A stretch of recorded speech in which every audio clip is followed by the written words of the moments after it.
a grabarla. Bueno, esta clase es de 2:30 a las 4 y alrededor de las 4, un poquito pasado, en forma automática se corta la comunicación. Si vamos al cronograma,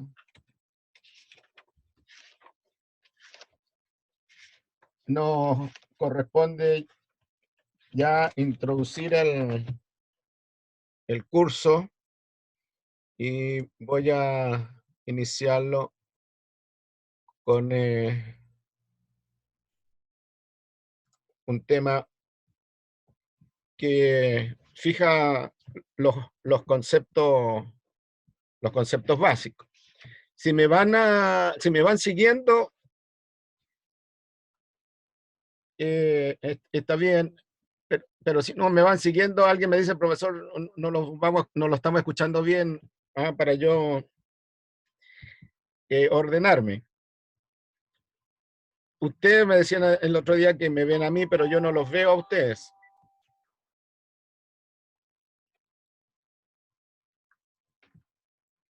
Entonces, vamos a la definición de ecología, que está acá indicada en la pantalla. Ustedes ven la diapo bien, ¿verdad? Sí, sí se ve. ¿Se ve bien? Sí. Ya. Sí, profe, se ve bien. Hay varias definiciones de ecología y la que se presta más a la naturaleza de este curso es la siguiente definición. Ecología es la ciencia que estudia las interacciones que existen entre un organismo y su entorno.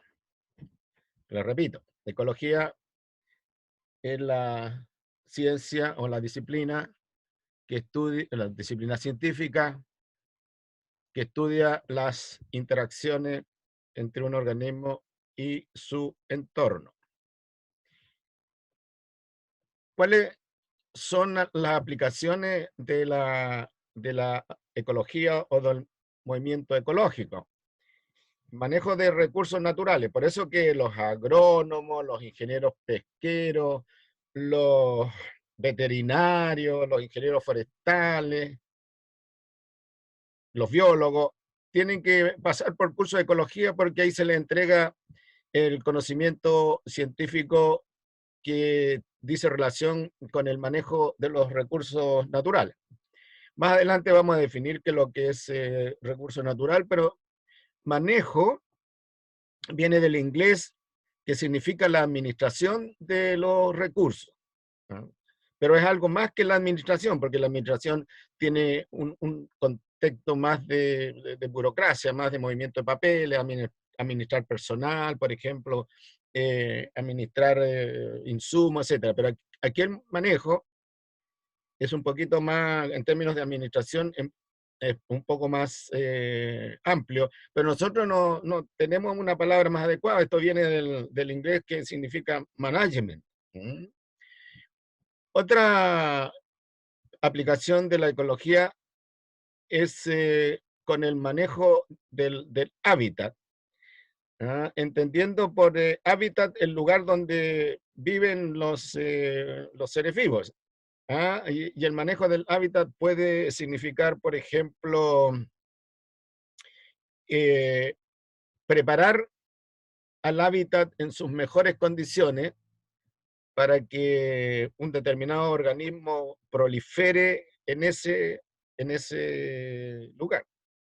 Por ejemplo, ya cuando se va a sembrar o se va a plantar algún tipo de cultivo en una determinada área, sector, una parcela, por ejemplo, bueno, los agricultores administran el suelo, ¿verdad? Lo aran, lo mejoran, lo airean, lo fertilizan, etcétera. Entonces, ese es una suerte de manejo del hábitat, en este caso, manejo del suelo, para que la semilla o la plántula que se va a instalar ahí esté en las mejores condiciones. Servicio ecosistémico tiene que ver ya con los aportes que proveen los ecosistemas. Por ejemplo, eh, aquí el ecosistema de la cuenca del río Elqui, bueno, por tener un río ahí provee agua, agua que es usada por la gente como consumo de agua potable o bien es usada por los agricultores como consumo para el riego de las plantaciones. Esto del servicio ecosistémico lo vamos a tratar con un poquito más de detalle en una parte del curso. Y desarrollo sustentable, bueno, ustedes seguramente ya lo tienen que haber escuchado, es una nueva alternativa de desarrollo socioeconómico donde considera en este desarrollo el componente ambiental.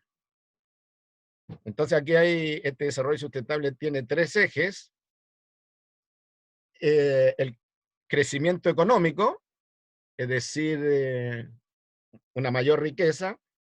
El segundo eje es el eje de la equidad social, es decir, que esta riqueza no se concentre en pocos, sino que se distribuya en grupos más numerosos. Y el eje de la protección del medio ambiente. Y aquí es donde caen ustedes a la perfección, los ingenieros ambientales, en lo que tiene que ver con la protección del medio ambiente. En este caso, el diseño de estrategias de producción que sean más amigables con el medio ambiente, la protección del agua, la protección del hábitat, la protección del aire, la protección del suelo, etcétera, ¿no? Y entonces el desarrollo sustentable es uno de los soportes socioeconómicos que tiene la carrera. Y finalmente, la gestión ambiental, que de nuevo es un aspecto relevante de la profesión del ingeniero ambiental, porque diciéndolo en simple, la gestión ambiental son todas las acciones que un profesional puede hacer en favor del medio ambiente. Pero ustedes son profesionales preparados ya para hacer o velar por un conjunto de acciones que protejan el medio ambiente.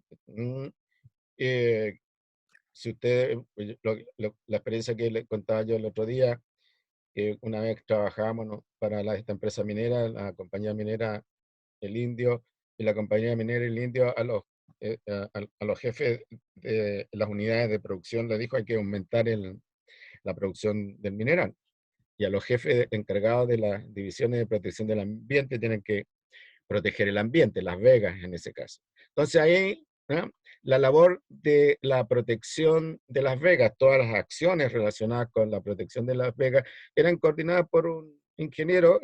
En esa época no había un ingeniero ambiental, había un ingeniero civil químico que se especializó en manejo ambiental. Entonces la gestión ambiental también es un conjunto de acciones que en algún momento ustedes van a tener que asumirla profesionalmente. Claro que aquí desde el punto de vista de la ingeniería, digamos, por ejemplo, preocuparse de buscar métodos de extracción, por ejemplo, o métodos de procesamiento de minerales que sean más amigables con el medio ambiente. Estoy citando el caso de la minería porque es la que más conozco por esta experiencia que le señalaba la clase pasada.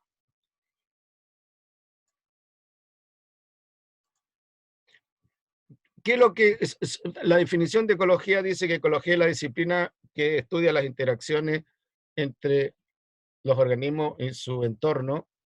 Entonces, aquí hay unas definiciones que son básicas.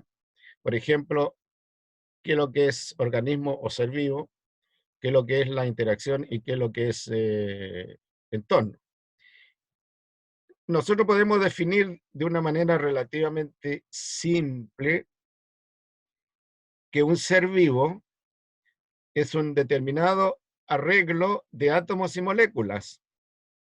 Una roca puede ser también un arreglo de átomos y moléculas. Entendemos por arreglo como una determinada organización. Cuando usted es jugador y le pasan en un juego de naipe el número de naipes que necesita para el juego, bueno, las cartas que le han salido constituyen un arreglo, un cierto orden de las cartas. Aquí entendemos por átomo, por arreglo de átomo y molécula, una cierta forma en que se disponen en este objeto en cuestión los átomos y las moléculas. Este arreglo, en el caso de ser vivo, tiene tres propiedades. Propiedades químicas, propiedades biológicas y propiedades químicas. La roca, como arreglo, tiene dos propiedades, dos conjuntos de propiedades. Propiedades físicas, peso, por ejemplo, forma, masa, y propiedades químicas, estamos hablando de una roca, propiedades químicas determinadas por la presencia de minerales o compuestos que pueden estar constituyendo esa roca. Pero en el caso del ser vivo, a las propiedades físicas, a las propiedades químicas, nosotros le agregamos propiedades biológicas. ¿Cuáles son las propiedades biológicas de un ser vivo? Bueno, son las que estudia la biología. Por ejemplo, un ser vivo tiene la capacidad para crecer y desarrollarse. Entendemos nosotros por crecimiento el aumento de masa o volumen, por ejemplo, de un niño de 3 años que pasa a los 5, que pasa a los 8, después pasa a los 12, a los 18, a los 20, ahí la persona va creciendo. Y entendemos por desarrollo el proceso a través del cual se van perfeccionando las funciones de ese organismo. Ustedes saben que el niño no nace gateando, perdón, no nace caminando, gatea primero. Pero para poder gatear tiene que tener un desarrollo de sus músculos, de su sistema nervioso. Una vez que el sistema muscular, el sistema nervioso se le desarrolla a un cierto punto que el niño gatea, no camina. El sistema nervioso, el sistema muscular, ahora el sistema en los órganos de sentido se le perfecciona en el momento en que llega a esa etapa, se espera que el niño, ¿no es cierto?, supere la etapa del gateo y camine. Y se va fortaleciendo, ¿no es cierto?, el sistema muscular, el sistema sensorial y el sistema nervioso, y ese niño va a perfeccionar su camino, su caminar, de tal manera que al final, ya cuando tenga el sistema muscular, el sistema nervioso, los órganos de sentido ya completamente desarrollados, bueno, va a poder correr como un atleta y ser campeón olímpico, o jugar a la pelota como el Alexis Sánchez o como el Arturo Vidal. Ya después o el Messi, son capaces de hacer maravillas, ¿no es cierto? O el Cristiano Ronaldo que metió un gol imposible tipo chilena. ¿Ah? Y eso entonces es una evidencia del desarrollo, crecimiento y desarrollo. Otra característica, otra propiedad biológica de los seres vivos es la capacidad para reproducirse y multiplicarse. Otra propiedad biológica de los seres vivos es la capacidad para transformar la materia y la energía. Cuando uno ingiere un determinado momento, tiene la capacidad, cuando ingiere materia en un determinado momento, tiene la capacidad entonces para sacarle la energía que tiene ese alimento cuando le saca la energía ese alimento se transforma, ¿verdad? Y finalmente se elimina en el exterior, ya sea en forma de anhídrido carbónico, ya sea en forma de agua, o ya sea la forma de material sólido o semisólido, que son, que son las fecas. También nosotros tenemos como seres vivos la capacidad para reaccionar frente a los estímulos ambientales. Por ejemplo, si en este momento viene un temblor fuerte, ya probablemente todo lo que estamos presenciando aquí, la clase, vamos a parar el computador y vamos a salir un rato fuera de la, de la, de la habitación o fuera de la casa para tranquilizarlo un poco. ¿No? Es una reacción, digamos, o sea, nosotros somos capaces de reaccionar frente a los factores del medio ambiente. Así que tenemos una serie de propiedades que nos diferencian de los objetos inanimados. Por eso que nosotros a veces hablamos seres animados, seres inanimados, o bien objetos animados nosotros versus los objetos inanimados, una piedra o una roca o un mueble. Y el tema de las interacciones, que forma parte, como les digo, de la definición de ecología como ciencia que estudia las interacciones entre un organismo, un ser vivo, con su medio ambiente. Las interacciones es el intercambio recíproco de materia, energía e información. Por ejemplo, nosotros en estos momentos estamos intercambiando información. El flujo grueso de la información va desde mi persona hacia ustedes. Si yo no lo siento, porque no me están mandando ninguna información, es decir, nadie tose, no siento que se mueve, nadie interrumpe, entonces la información no me está llegando a ustedes, entonces yo me inquieto y les pregunto, ¿me están escuchando? ¿Están presentes? ¿No se han ido? Etcétera. Para que la información que me envían ustedes me indique que ustedes están al otro lado de la pantalla. ¿Profe? ¿Aló? Sí, es que hay algunos profesores que nos piden por la misma situación que hagamos las clases con la cámara encendida como por obligación. Ya. No sé, en su caso, si a usted le acomoda más eso, yo no tendría problema Mira, en activar. bueno, comentábamos nosotros qué es lo que está pasando con el asunto Zoom, por eso que les pregunté yo si había algún problema para grabar.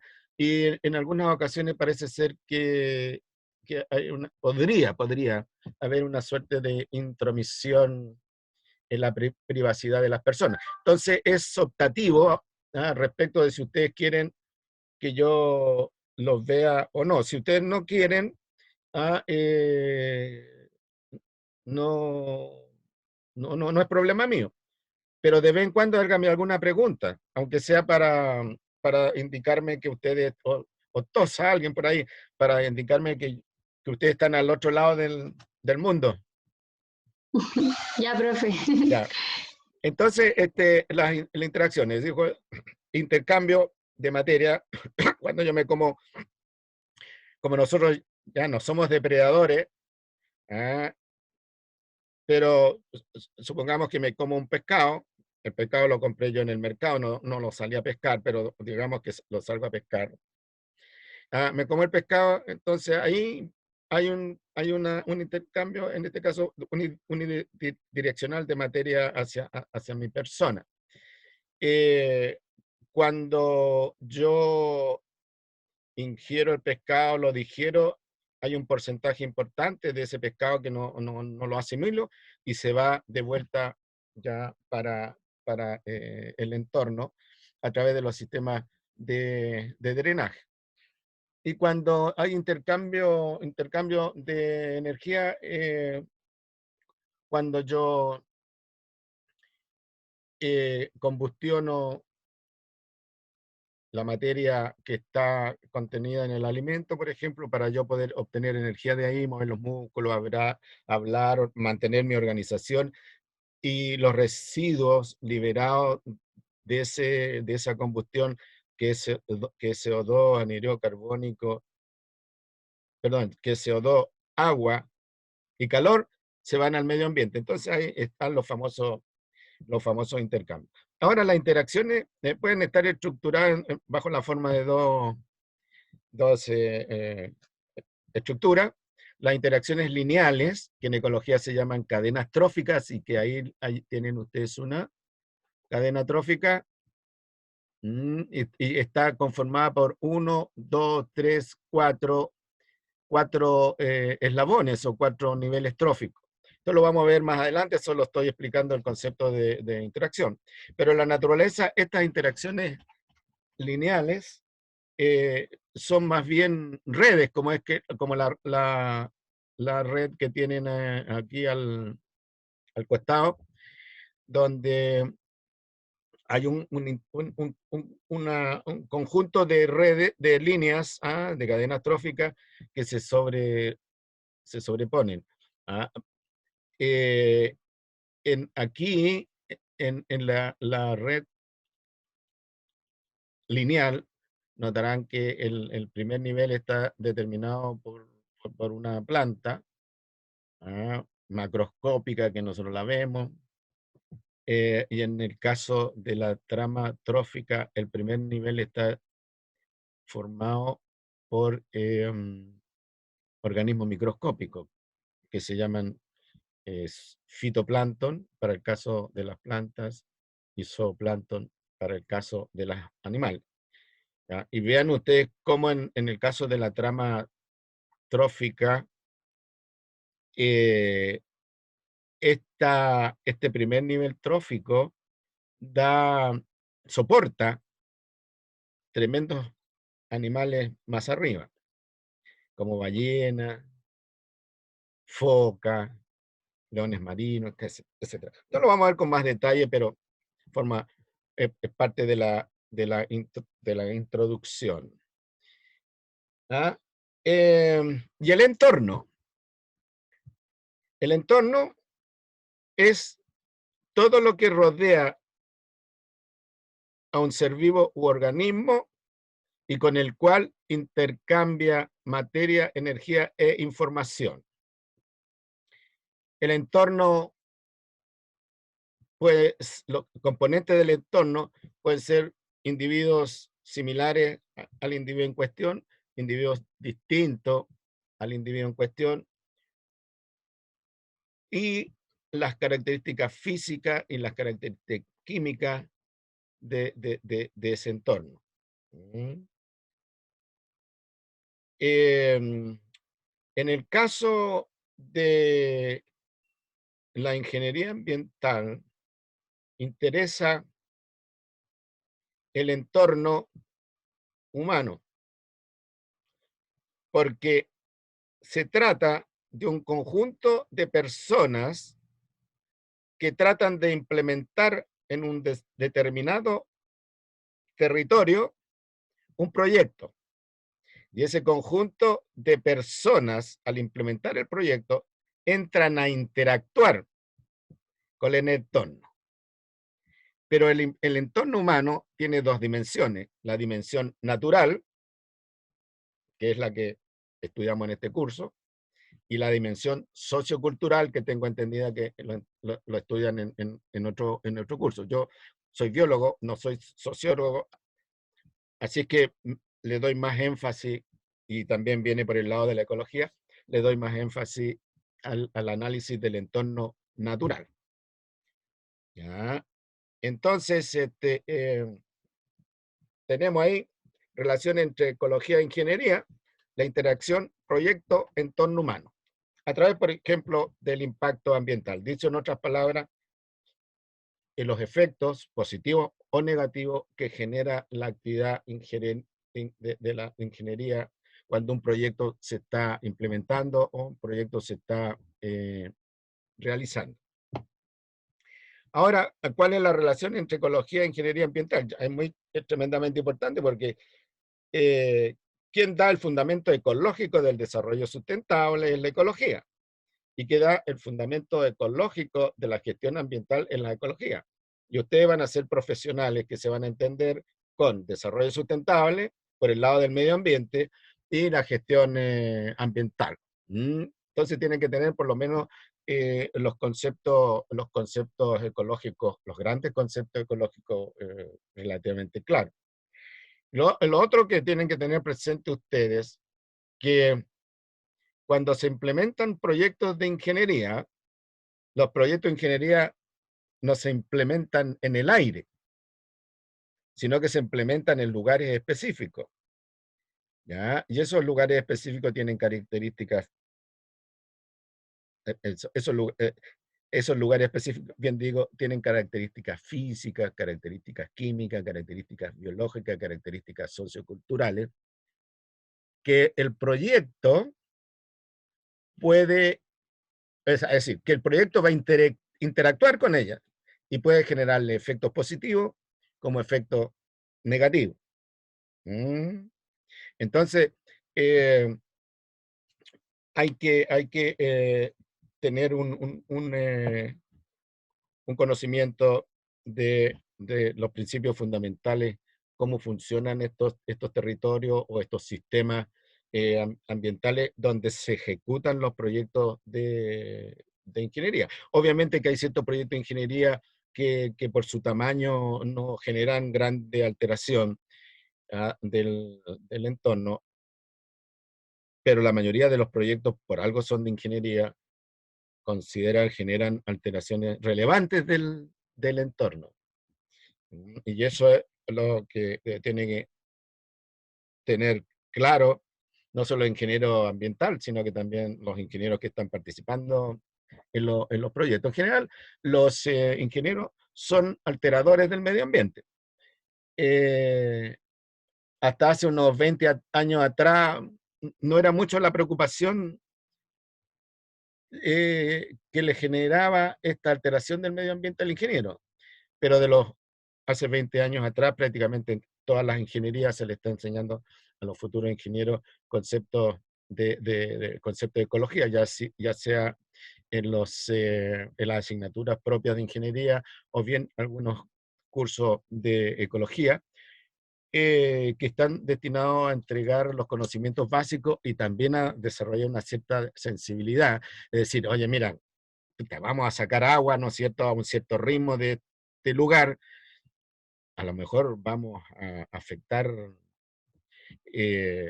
los peces que puedan haber ahí, los crustáceos que puedan haber ahí, y a lo mejor hay gente que vive de esos crustáceos, hay gente que vive de esos peces, o bien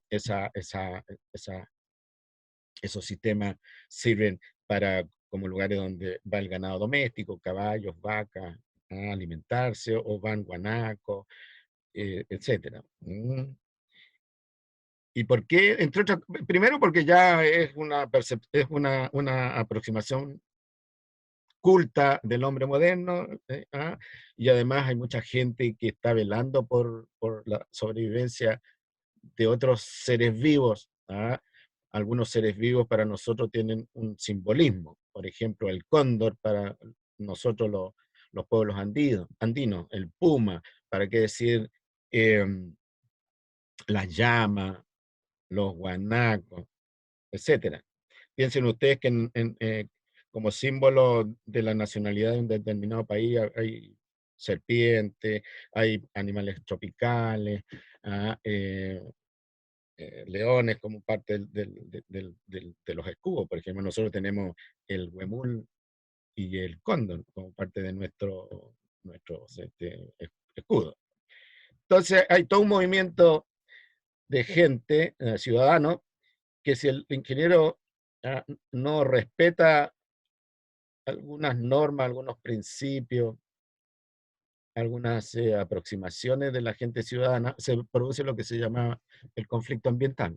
Entonces la gente dice, no, que se lleva tal proyecto. Defensa, no, es que este proyecto va a dar más empleo, se va a mejorar la condición del lugar. Sí, preferimos quedarnos así antes que nos contaminen las aguas, nos maten los animales, etcétera. Bueno, yo entiendo que ustedes tienen cursos ya especializados para manejarse bien con los conflictos ambientales. ¿Alguna pregunta, comentario? Profe, esta presentación la va a subir a la Moodle. Está subida, sí. Todas las presentaciones Ya. van en forma paralela. Lo ideal es que yo le suba las clases antes. Ahora tengo tiempo porque demoré en ajustar algunas guías, porque como no hay acceso a la biblioteca, tuve que cambiar algunos textos por libros electrónicos. ¿eh? Pero yo se los voy a enviar antes para que usted le eche una mirada y nosotros resolvemos las preguntas acá, porque no puedo ir repitiendo cada diapositiva con cierto detalle, porque si no le voy a quitar tiempo para trabajar las guías de autoaprendizaje. Esto es material introductorio y le da el soporte conceptual al trabajo de la guía. ¿Cuál es uno de los marcos teóricos que son fundamentales? Es esto que se llama los niveles de organización del mundo natural.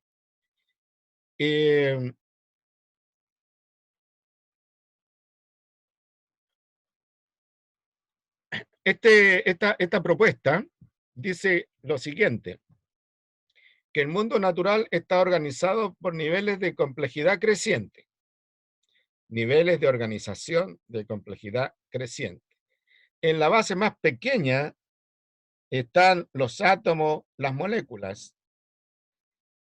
Y en la base más grande, más compleja de organización, está la Tierra misma, que en términos ecológicos se conoce con el nombre de ecosfera. Dentro de estos niveles de organización, a nivel molecular, por ejemplo, el nivel de preocupación es la química, la física. Pero a medida que nosotros vamos subiendo el nivel, aparecen las células, aparecen los tejidos, y esa es la preocupación de la biología. Seguimos subiendo y llega un momento en que el nivel es preocupación de la ecología. Entonces nosotros tenemos niveles ecológicos de organización de la materia. Niveles ecológicos de organización nivel ecológico de organización del mundo natural. El primer nivel ecológico es el individuo. Dicho en simple, el individuo es usted, yo, su compañero, su compañera, su papá, su mamá, considerados aisladamente. Eso es el individuo, porque eso dice la palabra individuo. Pero los individuos no viven aisladamente, viven en conjuntos.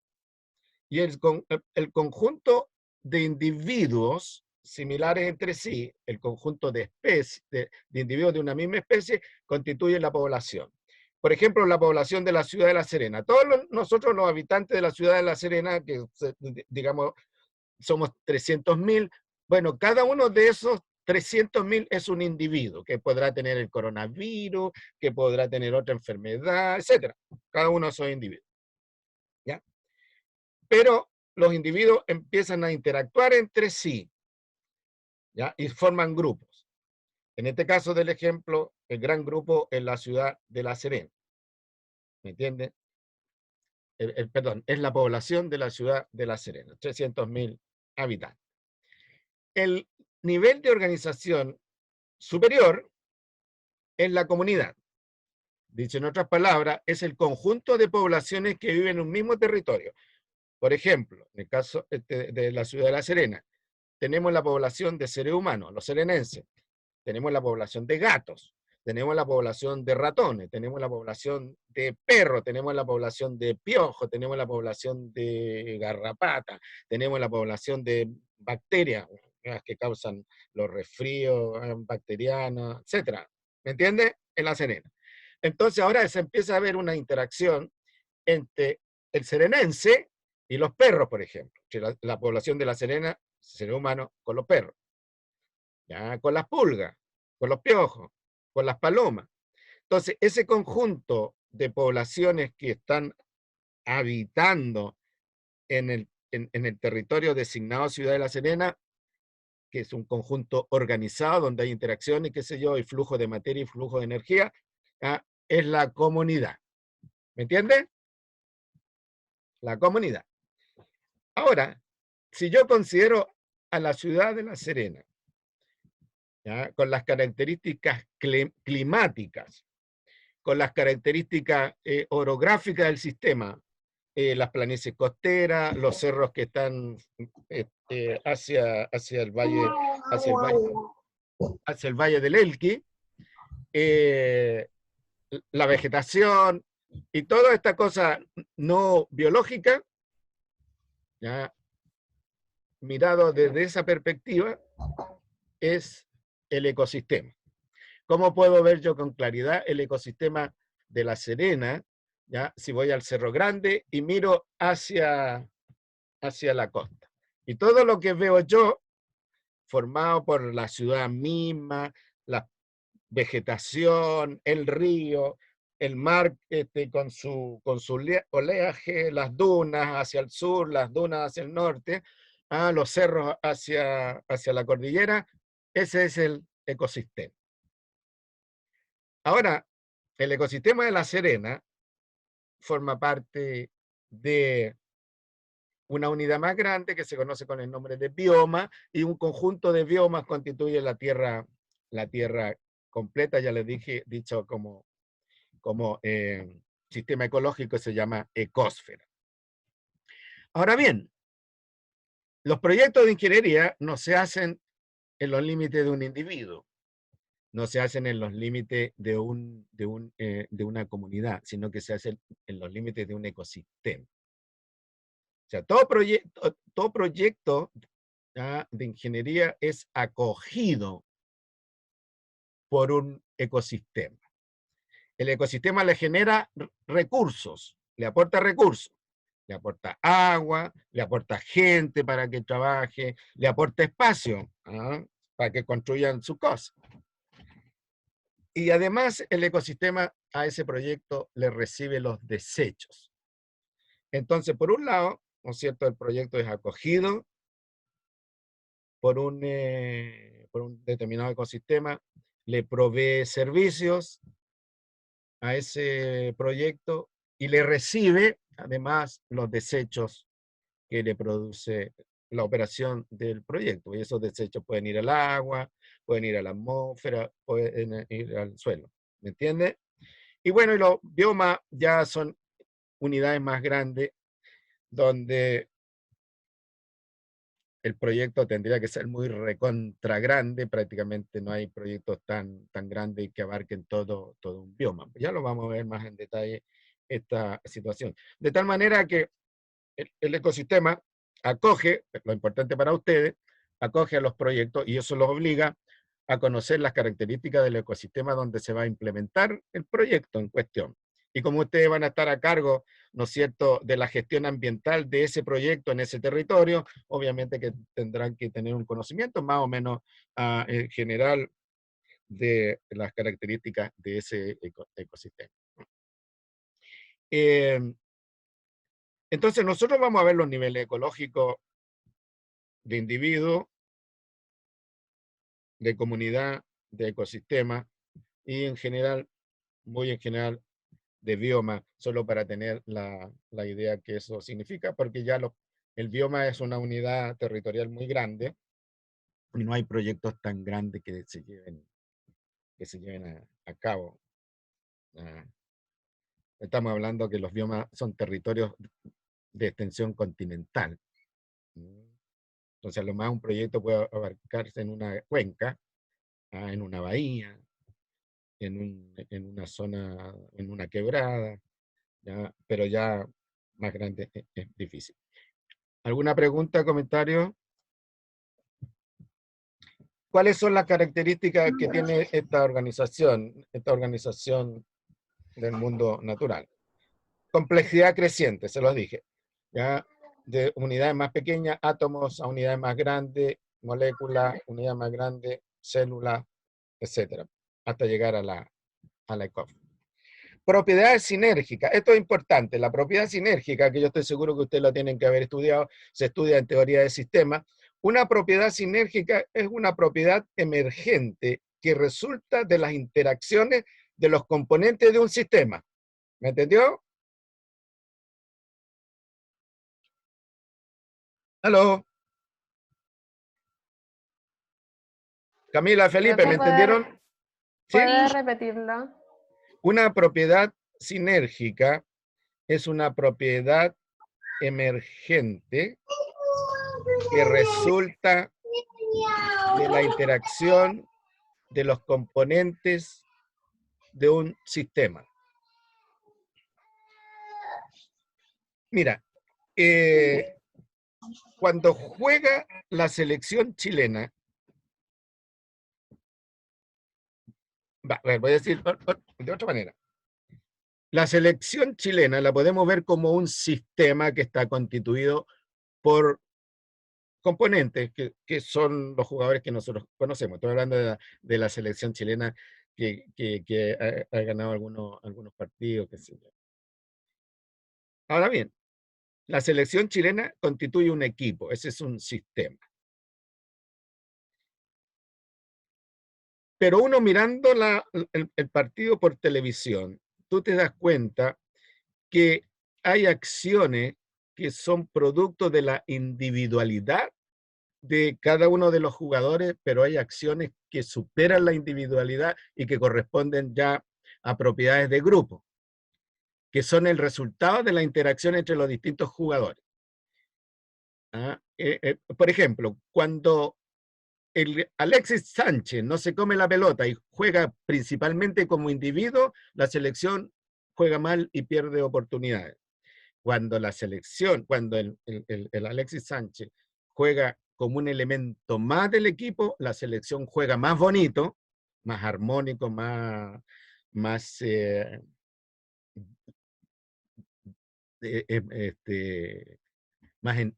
mejor a la vista, ¿ah? Y le va mejor a entonces a la selección. Entonces la constitución, las capacidades que surgen de un equipo son propiedades emergentes, el entendimiento que hay y cómo el equipo juega es producto de propiedades emergentes. Otra propiedad, otro ejemplo de propiedad emergente son las bandadas de pájaros. Yo no sé si ustedes han visto alguna vez en televisión la armonía que se genera en una bandada de pájaros. Y una bandada de pájaros puede estar conformada por, no sé, 2.000, 2.000, 3.000 individuos que se están moviendo al mismo tiempo, pero no, los individuos no van cada uno por su lado, no van cada uno por su cuenta, sino que se mueven al unísono conformando un conjunto, ¿no es cierto?, que se desplaza en forma armónica. Ese desplazamiento armónico, el hecho que los pájaros no choquen entre sí y la bandada se desarme, se caiga, es propiedades emergentes. Son propiedades de grupo. En el caso de la población, la tasa de natalidad es una propiedad de grupo, una propiedad emergente. La tasa de crecimiento de la población es una propiedad emergente. Porque alguien como mujer, por ejemplo, contribuye con 3 hijos, otra mujer con 2 hijos, otra mujer con 0 hijos, otra mujer con 1 hijo, con un hijo. Entonces esas son las contribuciones. Pero la tasa de natalidad es el producto de lo que cada uno contribuye, ¿no es cierto? Cada mujer en este caso contribuye por una cierta unidad de tiempo. Es como la velocidad, en este caso la velocidad con que nacen ciertos hijos en una población. La tasa de migración también. Entonces, propiedades sinérgicas. Esto lo vamos a ver más adelante cuando revisemos el concepto de ecosistema con más detalle. Tamaño creciente de la unidad, ¿no es cierto? Dice, los átomos constituyen las moléculas son más grandes que los átomos, las moléculas conforman las macromoléculas, las macromoléculas son más grandes que las moléculas, etc. Número decrecientes de la unidad, ¿cierto? Tenemos muchos, miles de millones de átomos, pero tenemos menos moléculas, tenemos menos macromoléculas. Y esto tendencia a mayor entropía. A medida que el sistema se va haciendo complejo, no, me salté una. Número decrecientes de la unidad. Mira, si los niveles ecológicos se van organizando, individuo, población, comunidad, ecosistema, bioma, la ecósfera es claramente más grande que el resto. El número de la ecósfera es 1, comparado con en el otro extremo los miles de millones de átomos que hay. Pero aquí en la Tierra, esos miles de millones de átomos que están organizados de tal manera, organizados de forma creciente, que al final terminan en una sola unidad, la ecósfera, la Tierra. ¿Ya? Y este es un drama porque para nosotros los seres humanos, porque si la ecósfera se altera tal que nosotros no podemos vivir, tenemos que salir a buscar otros lugares donde podamos irnos. ¿Ya? Ustedes saben que uno de los lugares que se anda mirando es Marte. Pero tiene sus muchas películas de ciencia ficción asumen que el ser humano ya está, el entorno del ser humano ya está agotado aquí en la Tierra, ya la Tierra está colapsada y hay que salir. En cambio, cuando una población de animales, ponte tú, se ve enfrentado a la sequía y hay poco alimento, entonces esa población de animales migra, se va a otro lugar. Pero nosotros estamos confinados en estos momentos a la Tierra. ¿Ah? Número decreciente de la unidad, una sola Tierra. Y aquí tendencia a mayor entropía, importante, porque estos sistemas que se van creando, ¿ah? Van van teniendo, va aumentando la tendencia a mayor entropía. Un ejemplo lo estamos viendo en estos momentos con Santiago. Santiago es una ciudad compleja, más compleja que La Serena. Tiene alrededor de 6 millones de habitantes y nosotros somos 18 millones de habitantes. O sea, imagínense qué porcentaje de la población chilena vive en Santiago. Y Santiago tiende a mayor entropía, tiende a tener una mayor entropía que la entropía que tenemos nosotros aquí en La Serena. ¿Ya? Entendiendo por entropía, ¿no es cierto?, el desorden que se produce cuando hay un terremoto, cuando hay desórdenes de la gente. Piensen en los desórdenes de octubre en Santiago. En estos momentos Santiago la quieren declarar en cuarentena total, la ciudad de Santiago. Miren lo terrible que significa eso. Para una ciudad que tiene ¿cuánto le dije? Ya 6 millones de los 18 que somos, un tercio. Eso es la entropía. Pero ¿por qué no estos sistemas no se desorganizan si se tienen una tendencia al desorden? Porque consumen una gran cantidad de energía. Por ejemplo, Santiago, para ser una ciudad relativamente ordenada, yo digo que la Santiago no es una ciudad muy ordenada y yo no vivía en Santiago. Para ser relativamente ordenada, bueno, consume una gran cantidad de energía y esa energía está representada en este caso del ejemplo del coronavirus, está representada por la policía, los militares, la guardia de la municipalidad, lo que le están diciendo a la gente: no salga, quédese en la casa, cuando sale, solo hágalo una persona, ¿me entiende? Porque todo eso tiende a aumentar el desorden, y para evitar esos mayores niveles de entropía, bueno, hay que gastar más energía. La energía tiene distintas formas. ¿Ah? Va desde, ¿no es cierto?, consumo de energía eléctrica, consumo de energía calórica, hasta consumo de dinero. Imagínense, hoy día está viendo las noticias la cantidad de plata que tiene que salir del Estado, ¿ya? Para ayudar a la gente que está en condiciones vulnerables. Entonces, estos sistemas se mantienen relativamente ordenados porque requieren una gran cantidad de energía. Repito, entonces, a medida que va aumentando la tendencia al desorden, mientras subimos hacia niveles, hacia mayores niveles ecológicos, ya la mantención del orden se hace a costa de exigencia de mayor energía. Otro ejemplo, que también está pasando ahí en todas las grandes capitales del mundo, el coronavirus lo que ha hecho ha sido desordenar las ciudades, hacerlos entrópicos. y están desesperados porque eso lo está consumiendo, te digo, energía bajo diferentes formas. Piensen en Nueva York. Nueva York es una ciudad muy compleja.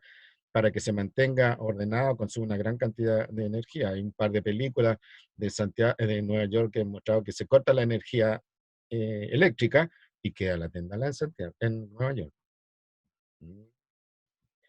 Y después, inclusividad. ¿Qué quiere decir este concepto de inclusividad? Quiere decir que los niveles superiores incluye a los niveles inferiores.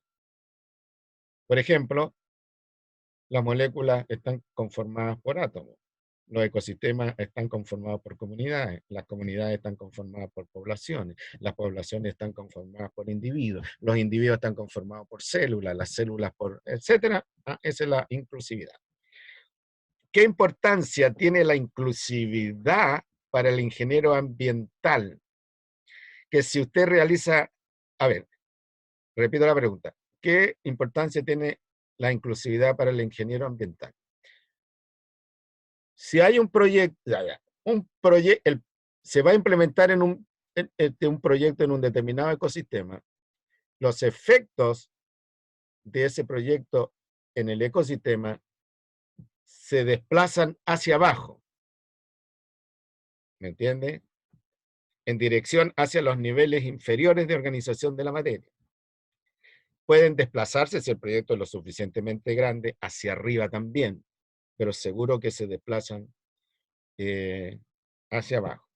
Si se agrega, por ejemplo, como producto de la operación del proyecto, se agrega algún veneno, y ese veneno afecta a las poblaciones, al afectar a las poblaciones afecta a los individuos, afecta a los órganos, afecta así para abajo. Puede irse para arriba, repito, si las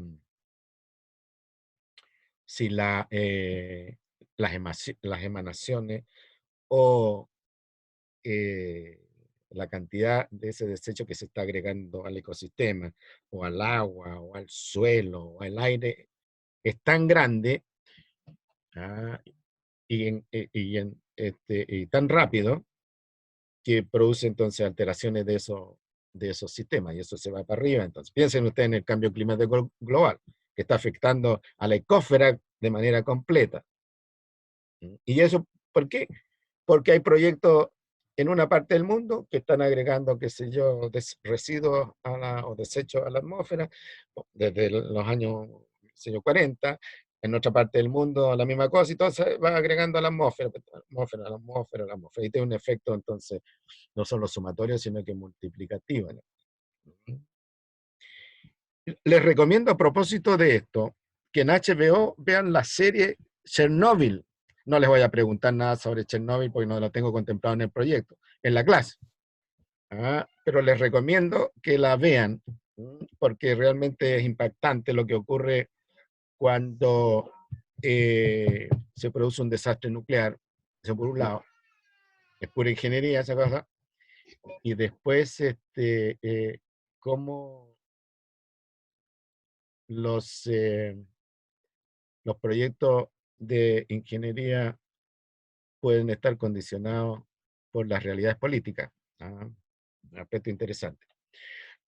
Vean Chernobyl.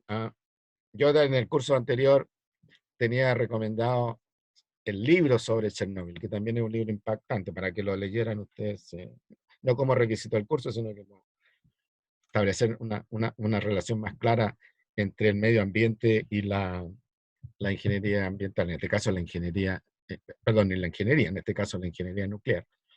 ¿Alguna pregunta, comentario, jóvenes? No, profe. Bien. No, profe. Bueno, con esto estaríamos terminando esta unidad. Ahí está la referencia. No es necesario que las lean, en mi opinión, con la clase Bastisobra, pero de todas maneras, como es un curso universitario del área de la ingeniería, hay que cuidar el nivel. Les puse replanteamiento del mercado ecológico, investigación y ciencia, la ecología industrial del siglo XXI, por si alguno de ustedes se interesa hojearlo. Estos lamentablemente se bajan de la biblioteca. No lo pueden bajar ustedes de su casa. Después tenemos un artículo en inglés, Psychological Model Supporting Environmental Decision Making, una estrategia para el futuro. ¿Ah? Ustedes se van a entender, digamos, ustedes son ingenieros del futuro, pues, de los próximos 20, 30 años. Y el libro, Tyler Miller, Introducción a la Ciencia Ambiental, que es el libro que es muy bueno, pero de nuevo ustedes no van a tener acceso al libro porque está en versión en papel. No lo hemos podido conseguir en versión electrónica. Ah, pero es muy bueno. Este es un libro que se compró especialmente para ustedes, un número suficiente de ejemplares como para cada uno. Una vez que volvamos nosotros a tener acceso a la biblioteca, probablemente lo primero que les diga yo, vayan a hojear ese libro y fundamentense con eso. ¿Alguna pregunta, jóvenes? Profe, que estaba revisando la Moodle y no encuentro esta presentación. Si no está, te lo voy a subir dentro del resto de la tarde porque, como les decía en la clase anterior, nosotros estamos pegados al computador de tal forma que hay tiempo para poder hacer esos trámites.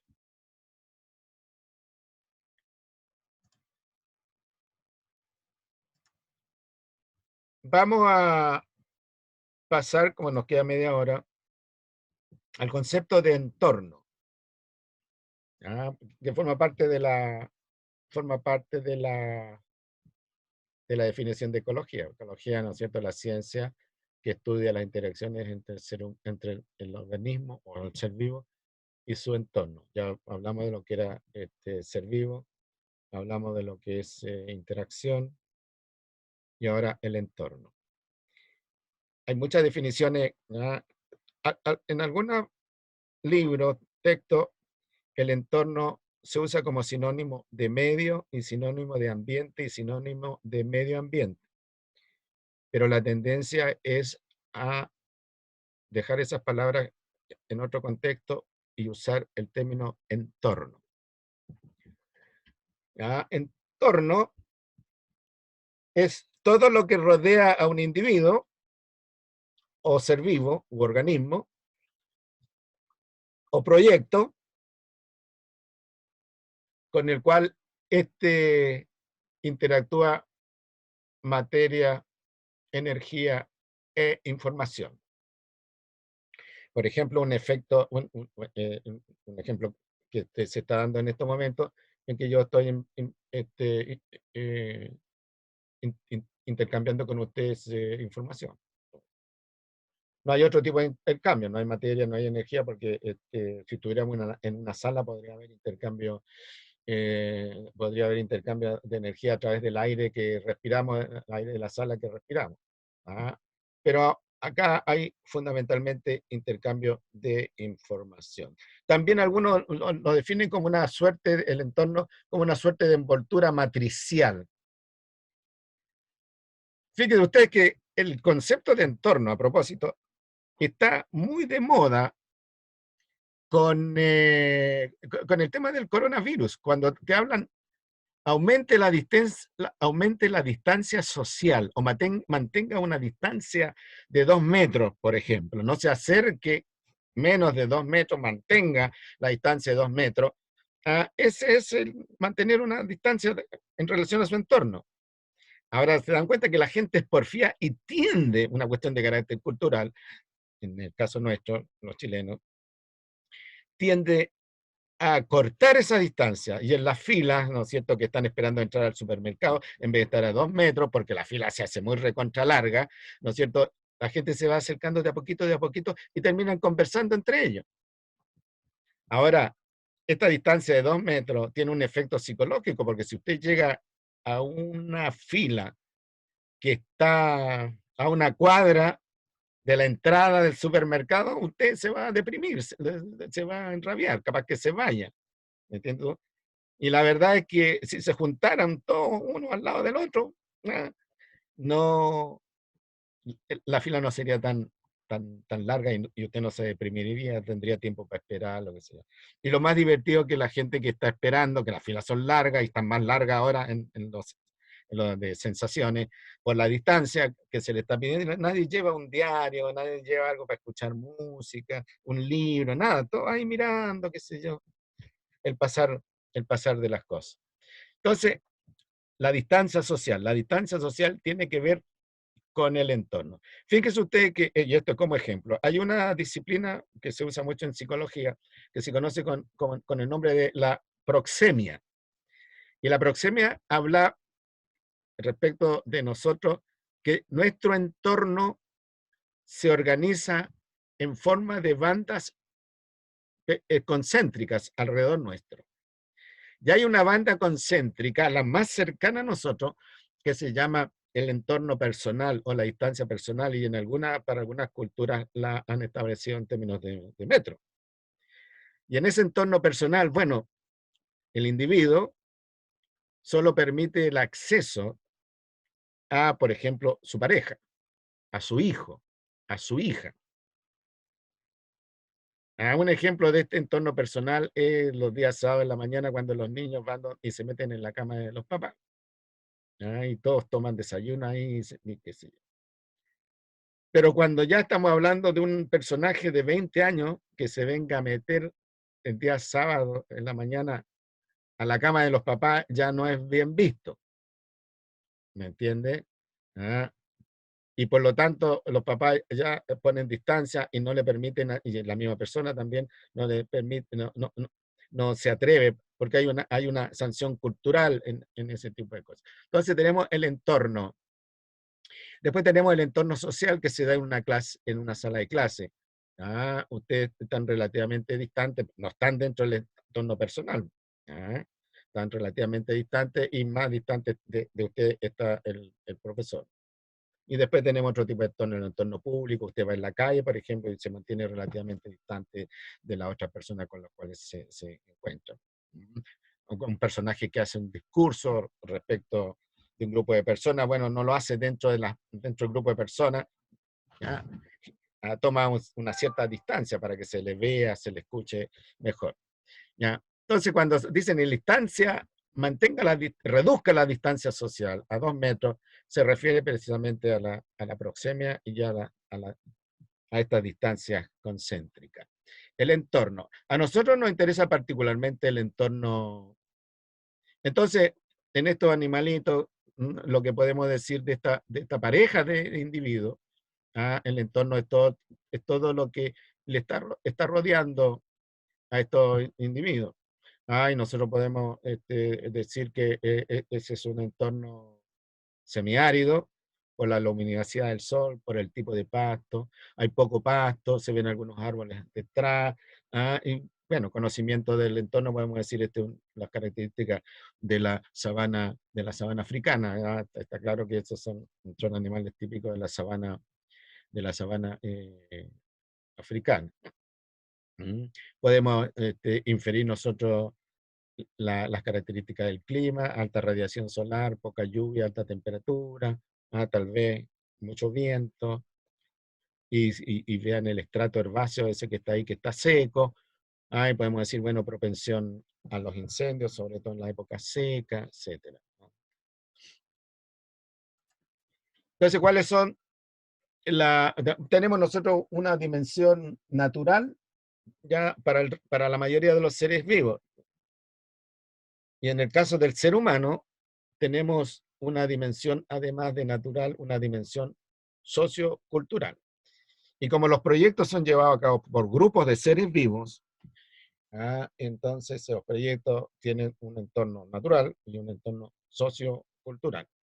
Ahora, dentro del entorno natural hay factores que conforman la dimensión física del entorno, factores de naturaleza física: la luz, la radiación, el sonido, la temperatura, la gravedad, factores derivados del clima, factores derivados de la condición fisiográfica. Por ejemplo, ya estamos hablando de la alta montaña del Valle del Elqui, factores derivados de la condición fisiográfica de las altas pendientes, ¿no es cierto? Los derrumbes, potencialidad para derrumbe. remoción en masa, como le llaman por allá. Por allá. Condiciones oceanográficas, si estamos hablando de entornos marinos, limnológicas, si estamos hablando de entornos dulces acuícolas, un gran lago, o un gran tranque, como el tranque acá, tranque Uclar. Esto lo vamos a analizar con un poco más de detalle, especialmente en relación con el tema de la radiación, la temperatura. ¿Ya? Pero estos factores físicos son importantes. La luz a nosotros nos condiciona la conducta. Cuando aumenta la intensidad luminosa, las personas que tienen problemas psiquiátricos, por ejemplo, cuando pasamos nosotros de invierno a primavera, se gatillan algunos problemas psiquiátricos. Cuando pasamos de otoño a invierno, se gatilla la depresión. Solo porque la explicación que hay es que, bueno, aumenta los niveles de luz, baja de intensidad luminosa, bajan, disminuyen la intensidad luminosa. Hay personas que durante el día luminoso se sienten muy alegres, muy animosas, y esa misma persona durante días templados, días fríos, se sienten muy deprimidas, digamos. Así condiciona. ¿Para qué decir la gente que vive en el trópico, que es alegre, versus la gente que vive cerca de los polos, que es más reservada, más tranquila, más controlada, etc.? La radiación está de moda acá en Chile, sobre todo en la zona norte, por el tema del cáncer a la piel. Y como el minero está expuesto a la radiación ultravioleta de la alta montaña, y entre ellos, por supuesto, los profesionales. El pescador, el agricultor, expuesto a la radiación ultravioleta, y los bañistas que vienen acá a La Serena durante el verano, que les recomiendan no se bañe, no se ponga al sol entre las 10 y las 3 de la tarde. Bien, eso, factores físicos del entorno, factores químicos del entorno, factores de naturaleza química, el pH, gases como el anhídrido carbónico, el oxígeno, los óxidos de nitrógeno, los óxidos de azufre, etc. Componentes minerales, no minerales, los elementos traza, contaminantes orgánicos, inorgánicos, los virus, los priones en suelo, aire, agua, en los organismos. Ya. Ciertamente que un proyecto puede alterar las condiciones químicas del entorno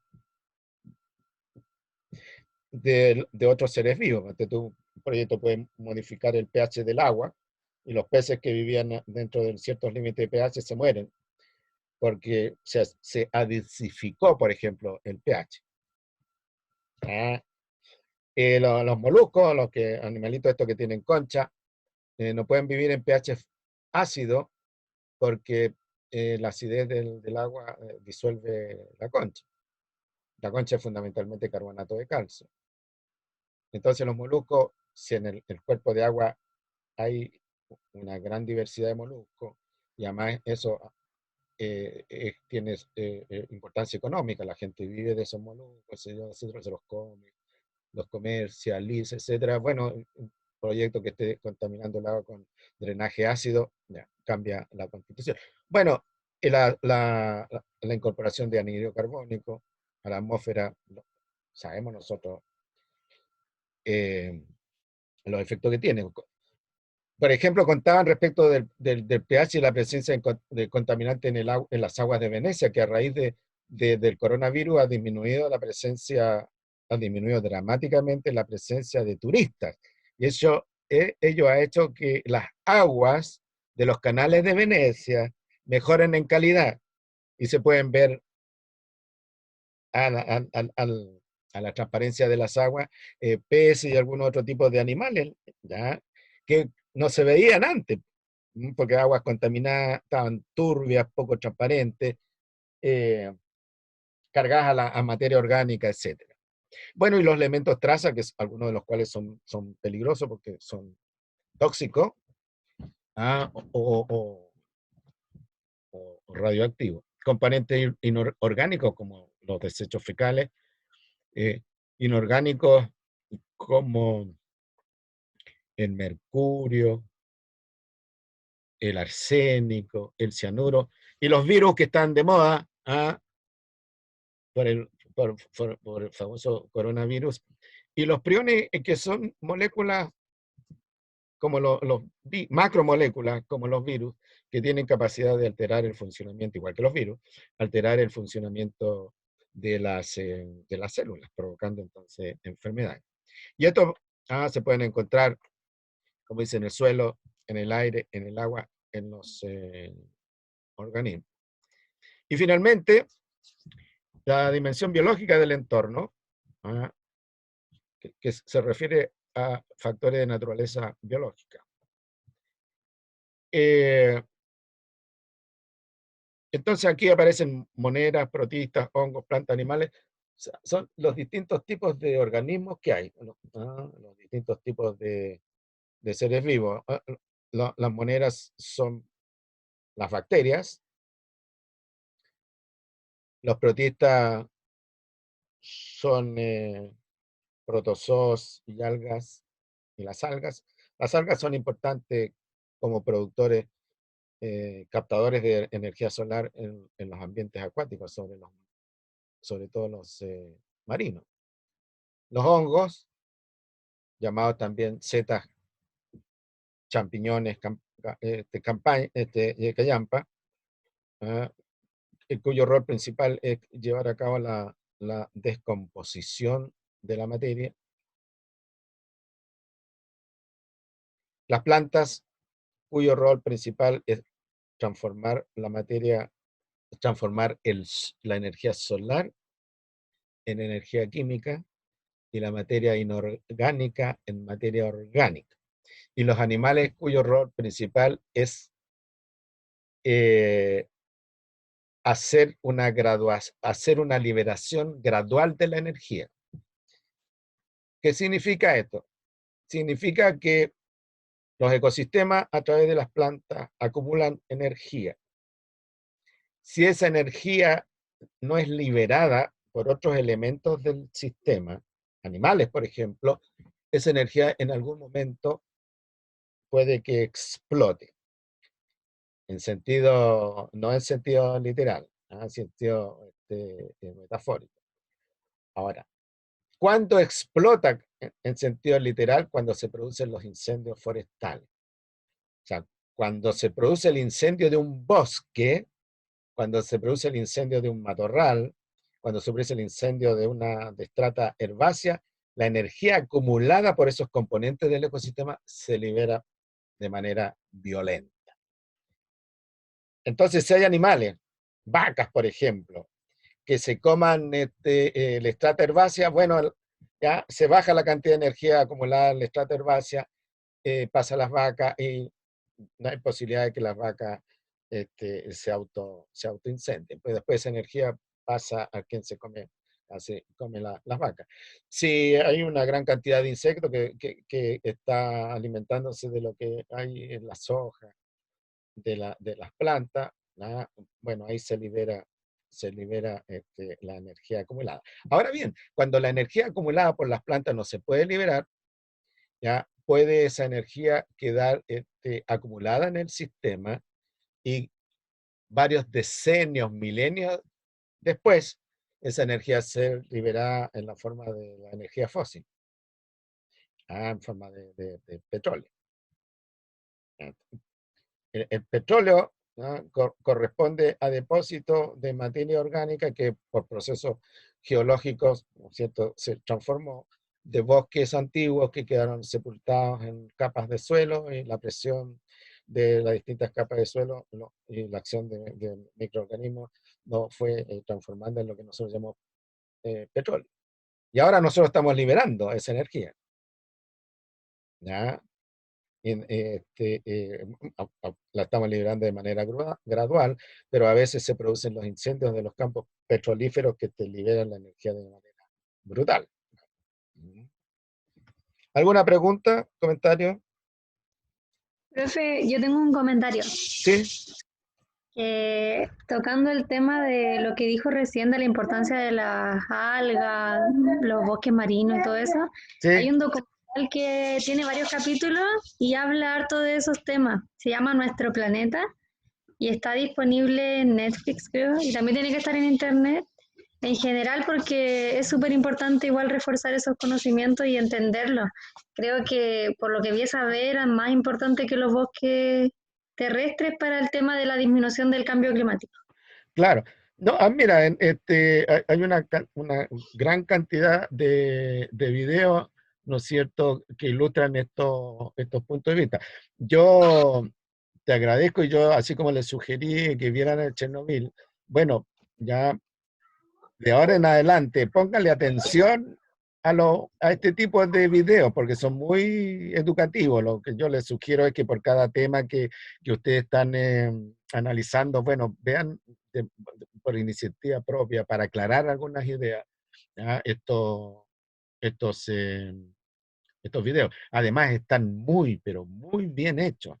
¿Ah? Entonces, son muy educativos. Exactamente.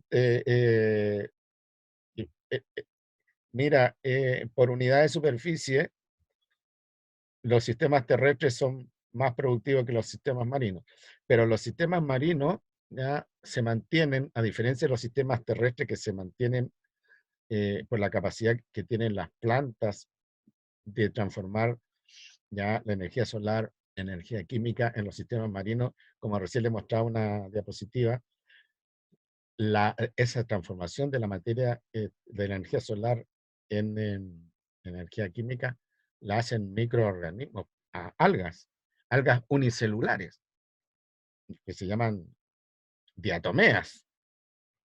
Son una belleza porque tienen unas caparazones de silicio, y por supuesto que también los bosques de alga marina. Pero la producción es que mar abierto, y en mar abierto los bosques de alga marina no son abundantes porque las profundidades son muy grandes. Los bosques de alga marina abundan de preferencia en la costa. Pero que tus compañeros acepten la invitación de ir a... Sí, es súper interesante, o sea, para todo lo que estudiamos ambiental es muy, muy interesante y te sirve también para otros ramos como riesgos naturales. Claro, O, exactamente. Yo no, aparte estuve una vez en una universidad extranjera y los estudiantes de ingeniería ambiental tenían una suerte de saloncito con un buen televisor donde iban pasando todo este tipo de películas. Así que la gente llegaba, se sentaba, conversaba, se aburría, salía, después volvía, y todo un sistema de aprendizaje complementario basado en estas facilidades que da la televisión ahora. No, yo tengo una colección muy rica de vida silvestre y de estos procesos que se lo pasa en la clase presencial, pero aquí se me complica un poco. Vamos a seguir con el entorno humano. Miren, si ustedes ven, esta es una foto de la bahía de Coquimbo, y ahí notaremos las características de la dimensión natural de la bahía de Coquimbo, pues todo lo que los cerros detrás, las características del mar, la luminosidad del sol, etcétera. Pero también vemos por la disposición de las construcciones algunos aspectos de la dimensión sociocultural. Entonces, el entorno humano está conformado por dos grandes dimensiones: la dimensión natural, que corresponde a la naturaleza, y la dimensión sociocultural, que corresponde a todo lo que el ser humano crea y que está ahí formando parte del entorno. Ahora, algunas propuestas separan el entorno sociocultural en componentes tangibles y componentes intangibles. Dentro de los componentes tangibles señalan la infraestructura de transporte, por ejemplo, los caminos, de comunicaciones, los tendidos eléctricos, de abastecimiento energético, bueno, las redes de abastecimiento energético, de abastecimiento sanitario, las redes de agua, sistemas de drenaje, el drenaje, el almacenamiento, disposición y tratamiento de desechos, los vertederos. Entonces, como parte como parte del entorno sociocultural humano, se considera la infraestructura de los sistemas. Señalaba ahí, desglosado por red, caminos, los sistemas viales, los sistemas de comunicación, los sistemas de abastecimiento energético, etcétera. ¿Ah? Después tenemos como parte de los componentes tangibles los asentamientos humanos. Así estamos hablando de un ecosistema relativamente grande. Bueno, en ese ecosistema como la bahía de Coquimbo vamos a tener asentamiento urbano como en la ciudad de La Serena, decía, asentamiento urbano como la ciudad de La Serena. Pero antes, asentamientos rurales, lo rural de la ciudad de La Serena, ¿no? Y si encontramos campamentos de gitanos, por ejemplo, bueno, los campamentos de gitanos, o gente de un circo, ¿no es cierto?, que tiene su campamento, o bien gente que no está conformando un asentamiento urbano o un asentamiento rural, sino que los campamentos, porque llamamos nosotros que hay en algunos sectores de la ciudad, sobre en Santiago, que no tienen luz, no tienen agua potable, no tienen sistema de drenaje, son productos de las tomas de terreno. Entonces, bueno, componentes tangibles. Además de la infraestructura, los asentamientos. ¿Ah? También vamos a tener los componentes, como parte de los componentes tangibles, las viviendas y lugares de residencia, como por ejemplo la Villa El Indio, la población Juan Soldado. De nuevo aparecen los campamentos, los condominios, que ahora todos los edificios de departamentos los construyen en condominios, y dentro de ellos los departamentos. Seguimos con los componentes tangibles. El equipamiento. Equipamiento administrativo, por ejemplo, el registro civil, equipamiento comercial, el mall, equipamiento educacional, las universidades, equipamiento de salud, los hospitales, las clínicas, los consultorios, comunicaciones, las radios, sistemas de televisión, las estaciones de televisión, recreacional, bueno, los cines, los teatros, los estadios deportivos, y cultural, los museos, también los teatros, también los cines. O sea, el entorno humano que se desprende esto por el lado de los componentes tangibles es más complejo. Centros y edificaciones industriales y artesanales, explotaciones mineras, agrícola, acuícola, forestal, elementos del patrimonio histórico y cultural, como por ejemplo en el caso de La Serena, la avenida Francisco de Aguirre, el faro monumental, la plaza de La Serena, que es una plaza histórica, y los hitos urbanos, arquitectónicos y artísticos. Un hito urbano, ¿no?, puede ser La Serena, el faro de La Serena, que siempre se toma como referencia a la catedral de La Serena, en la plaza de La Serena. Después tenemos nosotros los componentes no tangibles, aquellos que están, pero no se ven ni se pueden tocar. Las creencias, los mitos y las supersticiones, los servicios, las normas, reglamentos, leyes, formas de pensar, pautas de conducta, tradiciones orales y escritas. Aquí, fíjense ustedes, dentro de los componentes no tangibles, se está haciendo evidente frente al tema del coronavirus, la forma de pensar y las pautas de conducta. Hay personas que creen que el coronavirus no le vaya a llegar a ellos, así que ellos se pasean sin mascarilla y en forma descuidada. La forma bueno, las pautas de conducta tienen que mucho ver con la forma de pensar. Vean ustedes cómo la gente se conduce en las ferias libres, que le han dicho a la gente no salga, y la gente sale.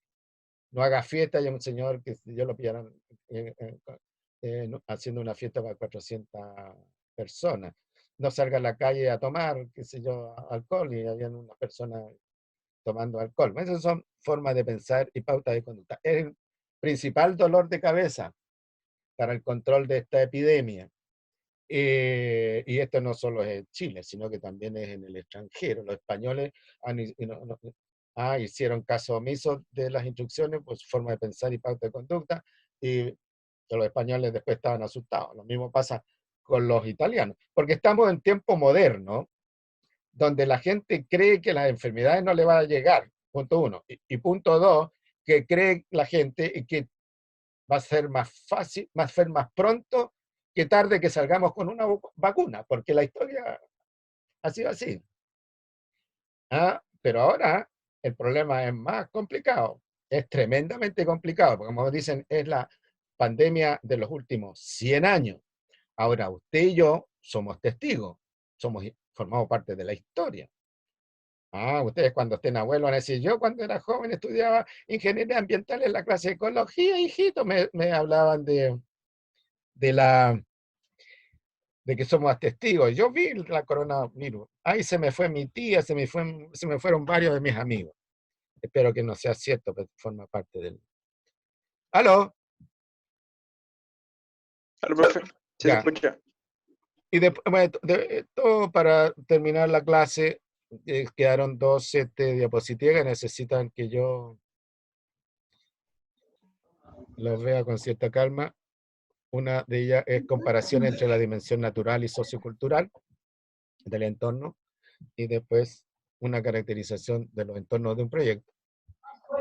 El proyecto obviamente no es algo animado, pero como el proyecto lo ejecutan, lo realizan personas, entonces podemos hablar del entorno del proyecto en el momento que las personas están ejecutando el proyecto, un grupo de profesionales.